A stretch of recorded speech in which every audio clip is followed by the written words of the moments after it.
Hello，大家好，我係周博初。今日就係一個黃道吉日嚟，我哋去立吉催財，目的地前往台灣。咁同埋咧，今日咧亦都係一個好日子，我嘅 channel 所有嘅平台咧都會重啟，所以咧大家請多多支持啦。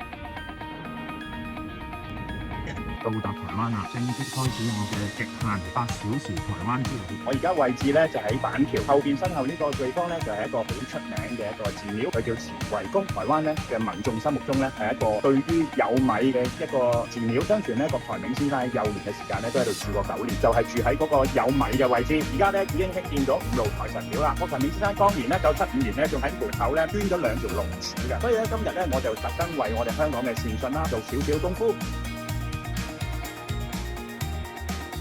咁經歷咗成日嘅旅程啦，大約8小時咧，咁極限旅行喺台北咧都幾深感受嘅，因為其實都幾攰嘅。九運咧其實就要有啲轉變，包括自己唔係好想適應或者唔係好想去接受都好，基本上咧都要跳出呢個舒適圈。如果你支持我或者你想睇我繼續分享知識，請你留個言或者俾個 like follow。咁無論喺任何嘅平台當中咧，我哋都希望可以見到你哋。